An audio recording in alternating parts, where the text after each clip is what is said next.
Salve, rapaziada! Estamos chegando aqui com mais um giro de informações DP Channel. Hoje um pouco diferente, hoje num sentido mais pós-jogo, né? Porque vamos falar de mais uma derrota do Bragantino. O Bragantino que dessa vez foi derrotado para o Santos em casa. Vinha bem em casa, né? 7 jogos aí sem perder. A última derrota havia sido para o Botafogo há mais de 2 meses atrás, mas o Bragantino acabou perdendo, né, para o Santos por 2-0. Teve um jogador expulso no final do jogo, que foi o Lucas Evangelista. Teve situação de jogador mostrando o dedo do meio para a torcida. Enfim, teve muita coisa nessa partida, né? E o Rodrigo está aqui, estivemos no estádio na BFCD, estamos gravando já nessa terça-feira, né? Por isso, de pós-jogo, o jogo foi ontem à noite, terça-feira. E, Rodrigo, o que você viu da atuação do Bragantino? Até começou bem a partida, né? Eu estava ali atrás do gol e o Elinho deu uma pancada na travessão e tudo mais. Só que depois que tomou o gol, parece ter meio que uma desandada, né? Fala, Diego, olá, pessoas. Eu acho que o início foi bom, de um time bem agressivo, rápido ali, até que escolhendo bem as jogadas ali, mas não durou muito, né? Durou bem pouco, rapidinho o jogo foi mudando de figura. Ali para 20 minutos para frente já passou a ser um jogo muito diferente. Era um jogo muito faltoso, o Bragantino estava até acho que exagerando um pouco nas faltas e pegando muitos jogadores do Santos, tanto que acho que o Popó talvez pudesse ter sido expulso por aquela entrada no Bauerman. Depois ainda tem um ou outro cartão amarelo ali pro Aderlan, o Real que pega um cartão amarelo também. O Bragantino faz muitas faltas em sequência ali, e o jogo muda um pouco de postura. O Bragantino que estava melhor na partida, acho que ali se enrosca um pouco. E o Santos também não consegue aproveitar muito aqueles quesitos ali no jogo. Só que daí no segundo tempo, não demora muito. O Bragantino até cria uma jogada ali com o Evangelista, que tenta uma bicicleta ali. Mas um pouquinho depois, o Aderlan vai subir para tentar fazer uma jogada ofensiva, perde a bola para o Camacho, a defesa volta e marca muito frouxo. Eu achei que aquele lance faltou uma marcação mais próxima, tanto de quem estava com a bola, com quem podia receber, que no caso era o Camacho. A bola chega no pé dele, ele faz o gol. Para quem assistiu o clássico do Real Madrid-Barcelona, o segundo não, o primeiro gol do Real Madrid foi até que bem parecido. A defesa do Barcelona vai voltando, sem pressionar ninguém, a bola volta para o Benzema e faz o gol. Então você vê que dava para o Bragantino encaixar melhor a marcação ali, talvez não evitasse o gol, mas pelo menos algo mais próximo disso, né? E o time não consegue. Depois o Bragantino sai um pouco mais para o ataque, o Santos se fecha bastante ali depois que sai o primeiro gol, tanto que entra até o Zanocelo ali no lugar do Lucas Braga, fechando um pouco mais o time do Santos. E no contra-ataque ali o Madison aciona rapidinho o Ângelo, que ganha na corrida do Natan, depois dribla ele. A mesma coisa que o Aleph Manga tinha feito no jogo contra o Curitiba. E saiu 2-0. Ali, depois que saiu 2-0, meio que o jogo acaba. Dá para sentir um Bragantino ainda mais nervoso, ainda mais perdido em campo. O Barbieri começa a colocar um monte de atacante no time para ver se vai conseguir alguma coisa. Entra. No final do jogo, ele tinha o Sorriso, o Arthur, o Bruninho, o Guilherme Santos e o Popó jogando ao mesmo tempo. E o time não produziu muito, acho que teve só duas chances ali nos minutos finais. E no final do jogo ainda teve umas coisas estranhas ali, que teve um pênalti que não tinha sido nada, o juiz tinha dado. Aí o jogador do Santos cobra o pênalti enquanto ele vai ver o VAR, e depois o lance não dá nada, porque ele anula o pênalti. Então, é um pênalti batido, que ele vai na bola, bate normal. O Cleiton tenta defender normal, mas é o juiz que estava de costas pro lance indo ver o VAR. Então, uma coisa assim que eu não lembro de ter visto antes. E dali no final, o Evangelista é expulso. Eu nem acho que a entrada do Evangelista tenha sido a entrada mais forte do Bragantino no jogo, mas ele foi o expulso, né? Eu acho que talvez tenham outros jogadores que tenham tido entradas até mais fortes que a dele, mas naquela altura lá o jogo já estava totalmente descontrolado pela arbitragem e o Lucas Evangelista acabou sendo expulso. E no meio disso ainda teve o Luan Cândido sendo substituído, num lance em que o Popó achou que ia ser ele que ia sair, né? O Popó chega a quase sentar no banco de reservas e o Barbieri, não, não, não, não é você, é o Luan Cândido. Então, assim, foi um jogo bem confuso em várias questões.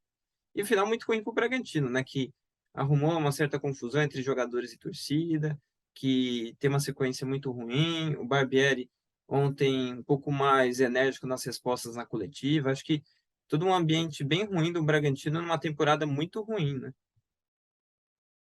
E sobre os 2 gols que o Bragantino tomou, né? Até antes de entrarmos no mérito da escalação, depois do jogo eu revi um pouco. No jogo eu já havia percebido, mas depois eu revi. Teve muita displicência, assim. E não que os jogadores envolvidos sejam displicentes, mas no lance eles foram, né? O Adelano, no primeiro gol, estava carregando uma bola, tinha várias opções de passe, ele foi carregando como se estivesse sozinho no campo. Aí ele levou uma jantada, eu acho que do Rodrigo Fernandes, que aliás é muito pegador, né? Um jogador de muito vigor, assim, e chega firme. O Adelano, não sei, eu acho que ele pensou que estava tranquilão ali jogando uma pelada, né? E dessa roubada de bola surge o contra-ataque e termina aí no gol marcado pelo Camacho com a participação do Lucas Braga. Começou, né, a sua formação de jogador aqui em Bragança, para quem não sabe, no projeto inicial do Emerson Aleixo, que é um ex-zagueiro também de futebol. Afinal é Mas Braga, né? é, É o Braga, é, né? É o Lucas Braga, né? Então, é por isso, nem é o sobrenome do cara, é por isso, é porque ele foi formado aqui em Bragança Paulista. E o segundo gol do Lancândido, cara, uma bola que o Guilherme Santos, né, que fez a sua estreia, inclusive, como profissional no Bragantino, já havia jogado profissional pelo Vitória, né, mas no Bragantino foi a sua estreia, artilheiro de aspirante, 3. Mas ele deu o passe pro Luan, e rapaz, o Luan meio que coloca o pé na bola, assim, para dominar, meio que, nossa, cara, e aí eu acho que foi também da intenção do Barbieri de tirar ele ali, porque ele estava sendo um a mais ali em campo que não estava contribuindo para nada praticamente, né? E até por isso a torcida estava pegando no pé dele, pegou no pé dele quando ele saiu, e ele acabou respondendo. Mas uma certa displicência de alguns jogadores também, né, Rodrigo? Algo que não foi de todo o time. Teve vários jogadores que se doaram até o máximo, vontade e raça não faltou. Acho que até oportunidades para a gente teve bastante, mas às vezes são tomadas de decisões, são desatenções que acabam acarretando, né, com o que está acontecendo aí com o Bragantino e não consegue fazer um bom segundo turno, né? você vê um time que perdeu totalmente a confiança e ficou previsível em campo, né? Porque é um time que tenta a jogada mais simples possível para não errar. Só que quando você faz muito isso, o jogo não desenvolve, né? Você não consegue ir avançando. Daí você vai ficando mais nervoso, menos confiante, e daí começa a errar mais ainda, né? É um time que tá errando muito e erra principalmente na hora de definir tanto na frente como atrás. O Bragantino às vezes dá chances muito claras para o adversário fazer um gol.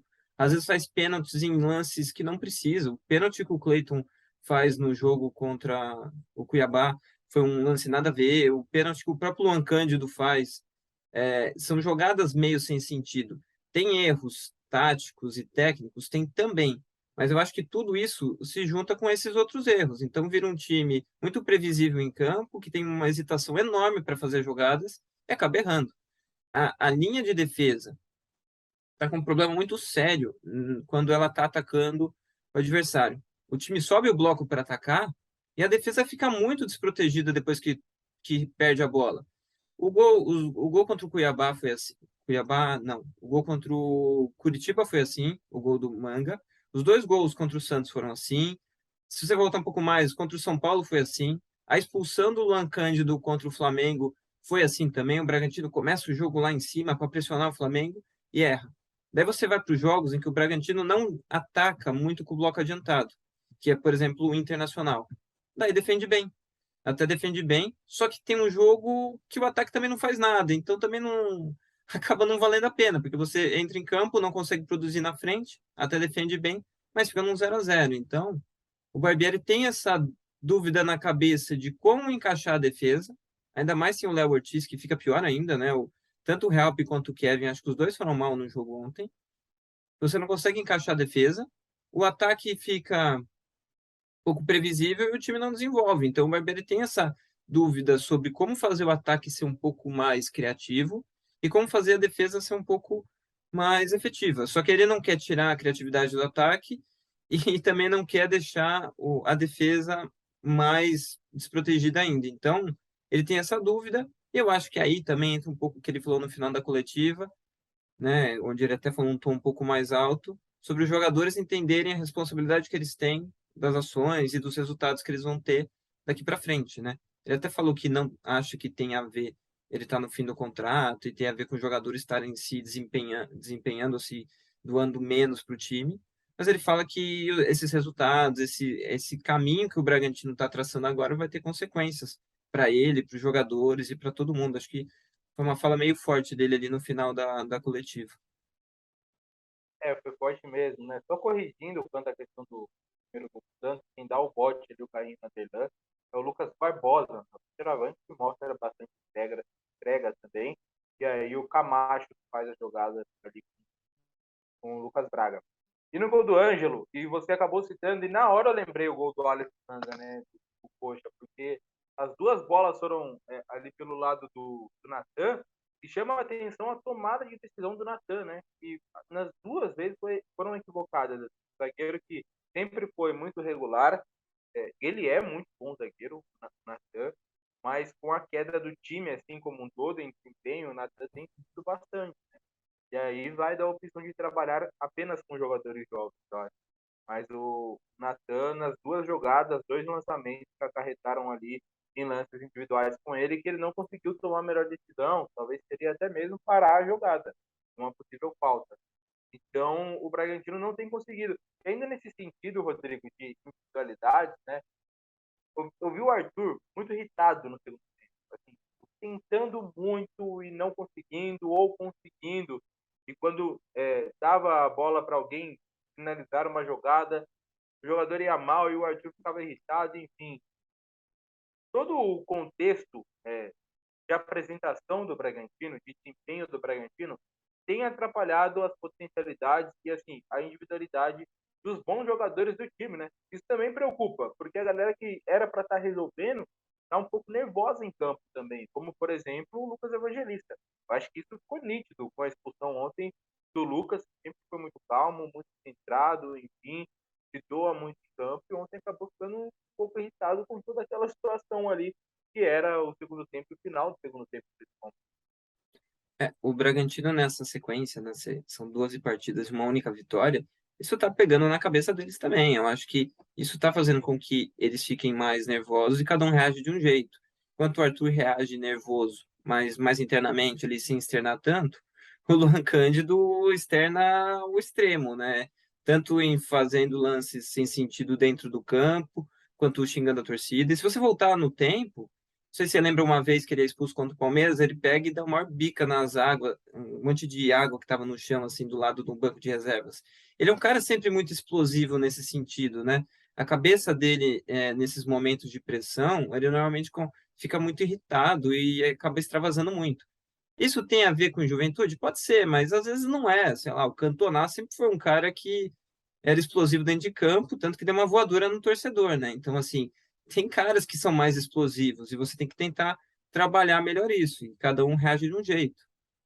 Daí você fala, o Natan, ele errou duas coisas parecidas em dois jogos seguidos. O Barbieri chegou para ele depois do jogo contra o Curitiba e falou: Olha, nesse lance tem que fazer isso aqui. E depois ele pega e faz de novo. Daí o Barbieri não tem muito o que fazer. O Barbieri chega, mostra para ele e o cara repete. Agora, se o Barbieri não mostrou, achou que não precisava, daí você pode achar que o problema é do técnico. A gente não sabe, que a gente não está no dia a dia, a gente não consegue ver esses detalhes.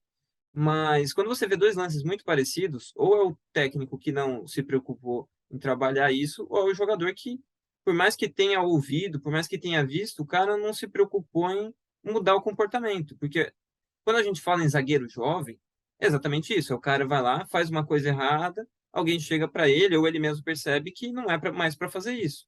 A partir daí ele muda de postura e passa a não errar mais. Porque a gente não aprende com os erros, a gente aprende corrigindo os erros, né? É que às vezes a gente precisa errar para descobrir que a gente está errando. E o Natan, ele errou, mas parece que não aprendeu ou não explicaram melhor para ele, não sei. Tem alguma coisa aí e nesses pontos o Bragantino vai perdendo jogos e vai chegando na situação que tá, né? A temporada vai chegando no fim. Falta menos de um mês para acabar a temporada. O Bragantino é o 13º colocado no Campeonato Brasileiro e foi mal em Libertadores, Copa do Brasil e no Campeonato Paulista. Então a temporada vai acabando muito mal pro Bragantino. Bom, vamos à escalação e às opções, né, do técnico Maurício Barbieri é, para os 11 iniciais. O Cleiton, normal, né, ele tem sido capitão, inclusive na ausência do Léo Ortiz. Aí ele voltou de suspensão, naturalmente voltaria mesmo. Aí ele permanece com o Léo Realpe na zaga ao lado do Nathan. Emílio Mônaco entrou no segundo tempo e entrou bem, inclusive. Eu achei que ele entrou bem, assim, né? Ele teve envolvimento ali no primeiro gol do Santos, mas ele é um cara que também se irrita, assim, se irrita de uma maneira boa com a falta de criatividade da equipe, porque ele pega a bola e ele tenta construir, né? Eu acho que de características, não comparando qualidade, mas de características, ele é o mais semelhante, ele é o Léo Ortiz, né, que tem no banco de reservas do Bragantino. Você acha que foi uma boa opção do Barbieri permanecer com o Léo Real na zaga? Eu acho que não. O Help no jogo ele entrou mal de novo, começou mal de novo esse jogo, já tinha jogado mal os outros em vários momentos. E ele tomou um cartão amarelo muito cedo. Acho que isso também ajudou a tirar o Help, porque do jeito que estava o jogo, vez ou outra ia ter que derrubar alguém ali, segurar alguém do Santos que estava usando muita velocidade ali, principalmente do lado direito, no Aderlan e no Help. Tanto que o Aderlan também levou um cartão amarelo numa jogada ali que o Lucas Braga, acho que deu uma caneta ali no Aderlan e acaba segurando e levando o amarelo. Então, ali era um lado que estava precisando ter zagueiros sem amarelo, né? Porque você precisa fazer uma falta, você pode levar o amarelo. Então, acho que isso também ajudou a tirar o Realp. Mas que o Kevin, nas vezes em que jogou, jogou melhor que o Realp, jogou. Mas ele também tem jogos ruins, como, sei lá, o São Paulo. Contra o São Paulo, o Kevin jogou bem mal aquele jogo. Eu até achei que o Real ontem fez a melhor partida, assim, desde essa volta dele. Mas, enfim, levou cartão amarelo, ele estava pendurado, então não vai jogar contra o Atlético Paranaense. Provavelmente a zaga vai ser o Kevin Lomona com o Natan. Aí depende também de uma possível volta ou não do Léo Ortiz, que continua no departamento médico. Luan Cândido voltou à lateral esquerda. A gente vai falar do Luan, e a gente já falou que a atuação dele ontem foi ruim, talvez uma das piores. Ele saiu para a entrada do Sorriso na partida. Aí ele optou por colocar o Raul, o Lucas Evangelista e o Eric Ramírez no lugar do Johan. O que você achou dessa opção? Durante a semana ele havia trabalhado um pouco com o Miguel, um pouco com o Coutinho, e acabou optando pelo Eric Ramírez como esse terceiro homem. O Bruninho é um cara que joga muito pouco, né? Então, acho que isso pesa. Ele vai com o meio de campo, não diria mais pegador, mas um meio de campo mais. é, Alguém chamaria talvez de três volantes, mas três caras que têm mais a dinâmica de ir e voltar tocando um pouco na bola do que caras que vão ter uma criatividade um pouco maior. Acho que o Lucas Evangelista tem um pouco mais isso, cara que tem um pouco mais essa criatividade, mas ele não tem passe terminal, ele não tem um passe para finalização, uma finalização às vezes dele mesmo é mais difícil de acontecer. E o Raul é só passe mais de lado, assim, né? O Raul não é um cara que tem muitos passes progressivos. Então acho que fica um time com meio de campo naquele sentido, mais previsível, porque o cara de passe mais diferente é o Johan, que estava fora. Ou seria o Bruninho, porque o Bruninho acho que é um cara muito interessante de quebrar linhas, seja no drible ou no passe, só que é um cara que praticamente não joga, né, em nenhuma das categorias. É um cara que está num momento importante de evolução da carreira. Tudo bem que ele teve machucado em alguns momentos também, mas eu acho que ele precisava jogar mais, para ele poder evoluir mais. Não diria nem no time principal, mas sei lá, um sub-20, alguma outra coisa, porque é um cara que está na fase de jogar. O cara precisa evoluir agora, porque senão daqui a pouco ele tem 22, 23 anos e poucos jogos como profissional. Isso vai pesar nele.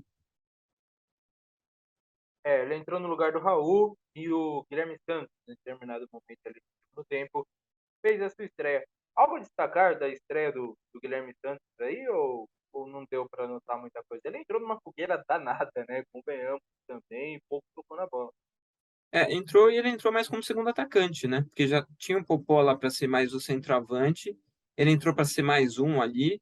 Não dá para ver muito dele, mas dá para ver que o Barbieri também enxerga ele como, às vezes, um segundo atacante. Porque ele é um cara um pouco mais móvel ali. Mas eu acho que, até pela atuação do Popó, eu acho que o Popó ele fez um jogo um pouco nervoso, tanto que ele podia ter sido expulso naquele lance com o Bauerman. Era aniversário dele, tá fazendo 21 anos. E ele perdeu uma chance muito boa ali de cabeça naquele cruzamento ali do Kevin, né? A bola sobra no escanteio, vai nele na pequena área ali, ele estava livre, dava para ele ter feito o gol, ele acaba errando. É um cara que ainda está errando muito definições, né? Às vezes até fazendo gol, né? Ele fez o gol, ele jogou 4 jogos e já fez 2 gols, então é um cara que está conseguindo fazer gol, mas ele ainda está errando muito, né? Então acho que isso tem a ver com a fase da carreira que ele está, cara que está jogando a Série A há pouco tempo, mas é ruim o Bragantino ter que depender de um cara como ele para decidir os jogos, né? E ontem ele não conseguiu decidir, não conseguiu pelo menos empatar, porque naquele lance ali, se ele faz o gol, ele teria empatado a partida. Até porque ele é novo, né, rapaziada? Assim, tudo bem, ele chegou e tinha que jogar, acho que até demorou para jogar, né? Porque o Bragantino estava precisando de centroavante. E Eu vejo o Popó melhor do que algumas opções até do elenco na posição. Acho que só o Alejandro, que eu acho que tem mais qualidade assim, ao titular. Acho que o Popó tem mais qualidade, por exemplo, que o Jean Hurtado, que está voltando de lesão, e o Carlos Eduardo jogando na posição. Acho que não agrega em nada o Carlos Eduardo travante. E o Popó, em 2 jogos aí, havia marcado 2 gols, né, titular. E achei ele também um pouco nervoso, fez a pior partida até então dele com a camisa do Bragantino. Teve uma chance clara de cabeça que ele acabou desperdiçando, né? Ele estava meio que na cara do gol, recebeu nas costas do Bauerman e acabou cabeceando para fora. Mas é isso, ansiedade, aniversário e tudo mais. Eu até vi uma galera em grupos assim, de WhatsApp colocando foto lá do apartamento dele, tava sendo churrasco. Pô, me perdeu e o cara tá fazendo churrasco. Galera, foi aniversário dele. Para, né? Aí também não, né? Ia Pô, ter de daí qualquer o. jeito. Ué. Aí Arthur e Elinho completaram esse ataque e ele colocou o Ramon no lugar do Elinho no segundo tempo. Acho que o Barbieri, quanto a esse jogo, eu não vi nenhum problema assim, de escalação, mas eu acho que ele fez o que deu. Acaba ficando no vamos do jeito que dá ali no final do segundo tempo, né? Porque ele coloca um monte de jogador ofensivo. Mas é o que a torcida pede, né? Na maioria das vezes também. Então, não sei se dá para criticar. Botar um monte de atacante não quer dizer que seu time vai ficar naturalmente mais ofensivo, porque às vezes você não consegue fazer a bola chegar neles e fica um bate e volta, talvez seja até pior porque você não consegue manter a bola na frente. E nem sei se foi tanto o caso disso, né? Porque aquela altura do jogo, eu vi a partida já meio que decidida. O Santos meio que já sabendo que estava com quase que o placar garantido, e o Bragantino sabendo que não, dificilmente ia conseguir alguma coisa. Então isso também atrapalha quem entrou no final e essa estratégia de botar um monte de atacante. Sei lá, um cara que gostava muito de fazer isso no Brasil era o Domi, né? Que via vários jogos do Flamengo, ele botava 6, 7 atacantes ali no Flamengo e às vezes não adiantava em nada. Bom, vamos comentar então, Rodrigo, é, o fato que acabou tomando conta da entrevista coletiva, né? E que tomou conta hoje também da repercussão do que foi essa partida, que foi envolvendo o lateral esquerdo, o Luan Cândido. Ele saiu insatisfeito por ser substituído. E você até falou da situação, né? O quarto árbitro levantou a plaquinha 45, que é o Eric Popó. Aí o Popó foi e saiu. Aí o Barbieri falou: não, não, não é você, é o Luan Cândido. Aí eu não sei se o Barbieri decidiu trocar a substituição na hora, ou se já era para ser o Luan Cândido. Mas até por essa situação, o Luan Cândido saiu putaço. Saiu puto. Não cumprimentou o Barbieri. E a torcida ali da cadeira cativa, aquela que fica ali em cima também, do banco de reservas do Bragantino, acho que falaram um montão para ele. O Barbieri até citou, né? Que, pô, às vezes a galera ali passa no ponto e a gente sabe que passa. A gente está ali no campo também. E há de se falar isso aqui também. É difícil ter sangue de barata, é difícil você conseguir filtrar. É claro que a gente espera isso de um jogador, mas a gente espera também que a torcida passe a se comportar de maneira melhor no estádio. Para quem assiste na televisão, principalmente, né, as transmissões aí dos jogos do Bragantino, às vezes dá até um pouquinho de vergonha, viu, Rodrigo, pra gente aqui de Bragança Paulista, porque é chato e é um latão de lixo ali, a cada besteira que a galera fala que eu vou falar pra você. Mas, enfim, o Luan ficou puto. E aí mostrou o dedo do meio pra galera ali, né? É, e a gente acaba tratando como desrespeito, porque é desrespeito com torcedores, que paga ingresso, faz estádio. Ontem tivemos mais de 6 mil torcedores no estádio. Para um Bragantino e Santos não é um público bom, mas pelo que tem sido o público no estádio na BMTD, é um público bom. A torcida do Santos lotou ali o setor destinado a ele. Tem até mais torcedores do Santos ali próximo ao setor destinado. Não conseguiram comprar o ingresso, acabaram ficando ali no, na parte destinada à torcida do Bragantino, mas não teve nenhum incidente, nenhuma confusão nem nada. Mas o que você achou do. O Barbieri ele condenou, mas também citou a situação que o torcedor acaba passando do ponto. E o que você achou do Luan Cândido, que não jogou bem, não jogou nada, para falar a verdade? Ele é um bom jogador, não à toa é um dos artilheiros aí da equipe na temporada, mas que ontem acabou indo muito mal, dentro de campo e fora também. As últimas atuações dele têm sido muito ruins, né? Por vários motivos. Tanto que no último jogo, o Ramon começou jogando, eu acho que foi um recado do Barbieri pro Luan Cândido já baixar a bola e ficar assim, ó, você fez um pênalti que não precisava, foi expulso contra o Flamengo, então dá uma maneirada aí que você não tá jogando tão bem. E ele botou o Ramon, que eu acho que é inferior a ele, tanto que o Ramon toma algumas bolas nas costas ali também, o Ramon também não tá jogando bem. Mas o Luan, ele tá nessa fase, ele é um dos artilheiros do time na temporada, então ele tem um lado dele muito positivo, mas tem esse lado que é negativo. Essa questão do nervosismo que eu já citei, né? Até não é só nesse momento. E essa história, assim, de dedo no meio, a gente lembra do Fabrício, né? Que era do Internacional, fez a mesma coisa, exatamente a mesma coisa, e acabou saindo do clube, né? Ele acabou tendo seu contrato rescindido com o Inter na época. Então, assim, não sei se vai ser medido do Bragantino, o que que vai acontecer. Torcida é chata, aqui em qualquer lugar do mundo, tacaram até moeda no Guardiola lá no Anfield, em Liverpool. Então, assim, torcida de futebol não é um ambiente muito saudável, assim, para se ser treinador e jogador. Não é o mundo ideal, nunca foi e até hoje não é nem no Brasil nem em outros lugares.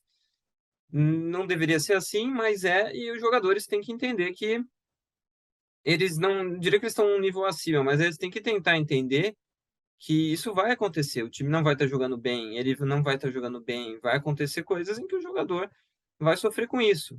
E não é só jogador, às vezes é jornalista que sofre com isso, os técnicos sofrem com isso sempre. Então, torcida de futebol é um negócio complicado, né? A gente viu o fim de semana com várias invasões no Brasil, né? A torcida do esporte, do Ceará. Então, é um momento complicado no Brasil, que é uma sociedade violenta tanto na boca quanto nos atos, né? É um país violento, então às vezes você tem que estar tendo noção de tudo isso e tentar ser um pouco mais calmo, um pouco mais no nível, né? Então eu acho que esse é um caso que não pode acabar em nada, assim, não precisa fingir que não aconteceu e, e decidir nada. No caso do Lancândio, também não sei se é o caso de mandar o cara embora, eu acho que precisa ter uma discussão e ver o que que vai fazer, o quanto ele está arrependido, o que que ele vai fazer. Eu acho que precisa ter essa conversa. Agora, o que que vai definir? Não sei.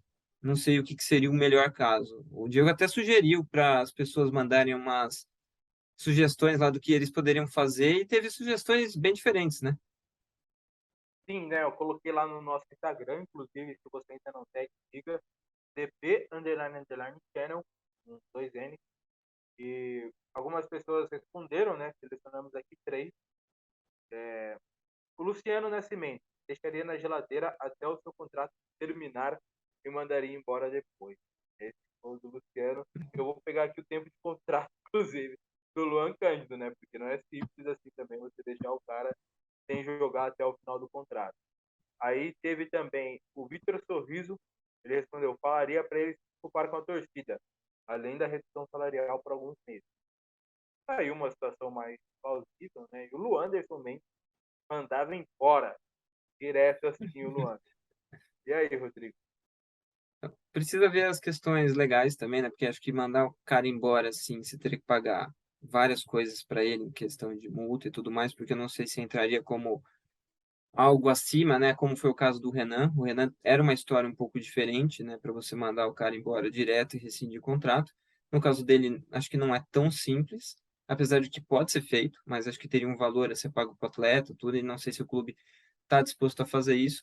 Talvez o mais normal e comum seria uma multa com pedido de desculpa, alguma coisa assim, seria o mais simples. Ou de repente você vai lá, afasta o cara e tenta negociar ele, né? Não sei. Existem todas essas possibilidades, acho que depende também do contato que eles vão ter com o atleta e como que ele vai reagir a isso, né? Eu não sei o que passa na cabeça dele nesse sentido. Se ele está incomodado também com o Barbieri ou não, porque ali ele não cumprimenta o Barbieri, a gente não sabe se tem alguma relação entre eles, né? Porque a gente lembra que o Barbieri não colocou ele como titular contra o Curitiba, então eu não sei se tem alguma coisa entre o treinador e o atleta também. Então, acho que tem muitas camadas nessa história aí, e desdobramentos para a gente ver o que vai acontecer. Eu acho também, né? Só corrigindo o nome do rapaz, que eu falei Vitor Sorriso, é Vitor Rios. Sorriso é o do Braga. E o contrato do Luan Cândido com o Bragantino é longo, hein, rapaziada? É até o dia 31 de dezembro de 2026. Então não tem como, né, Rodrigo? Deixar o cara na geladeira por tanto tempo. O cara ia ficar esse ano e mais quatro, meu, não dá, é muita coisa, cara.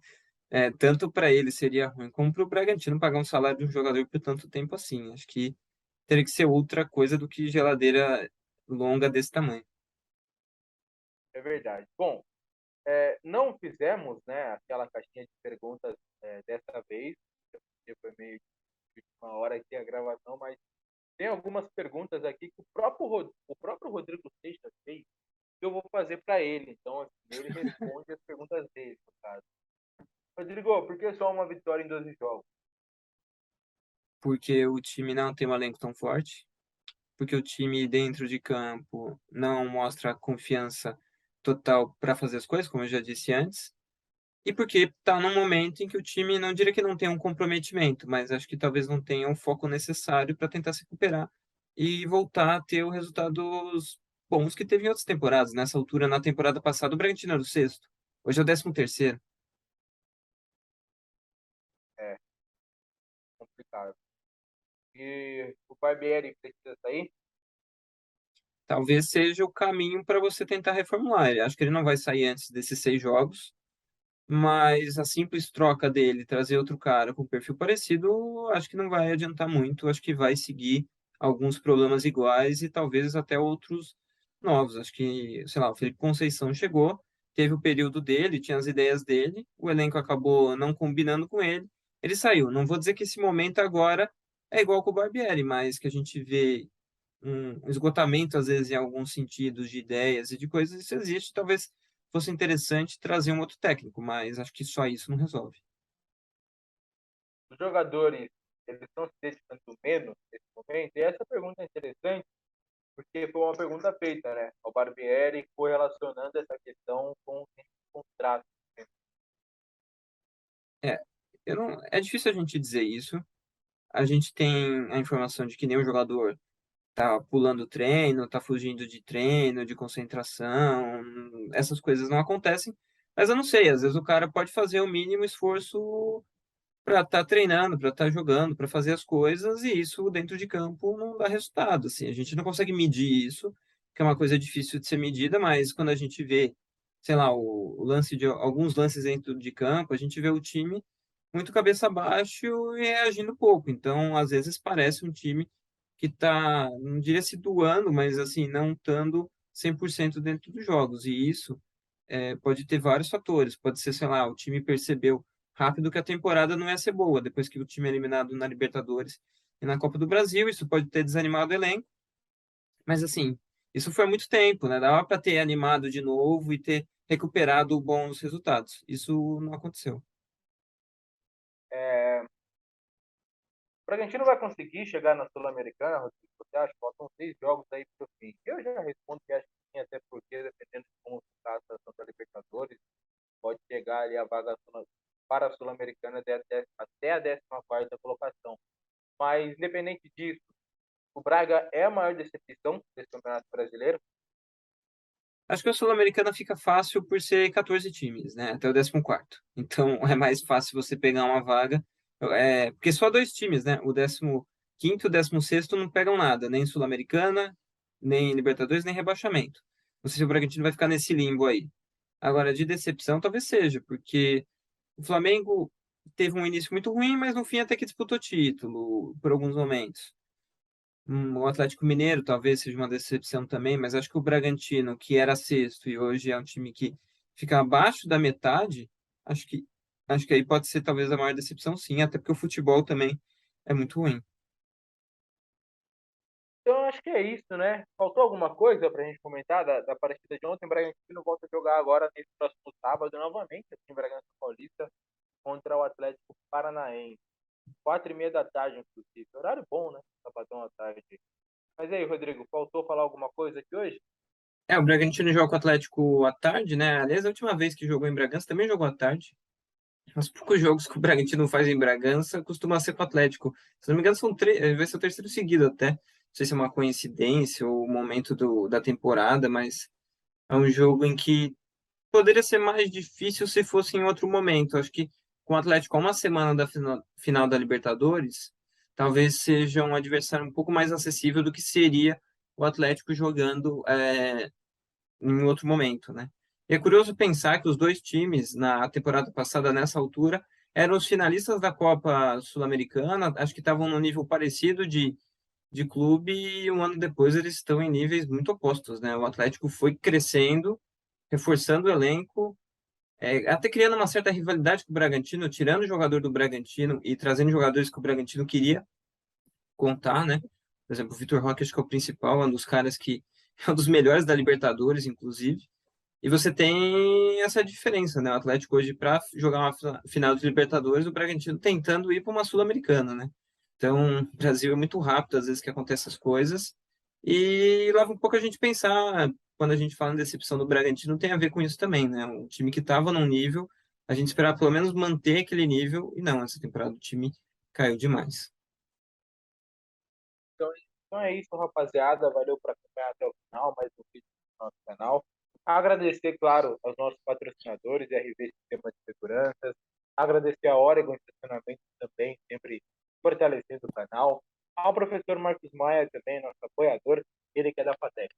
Valeu, Rodrigo. Valeu, galera. Até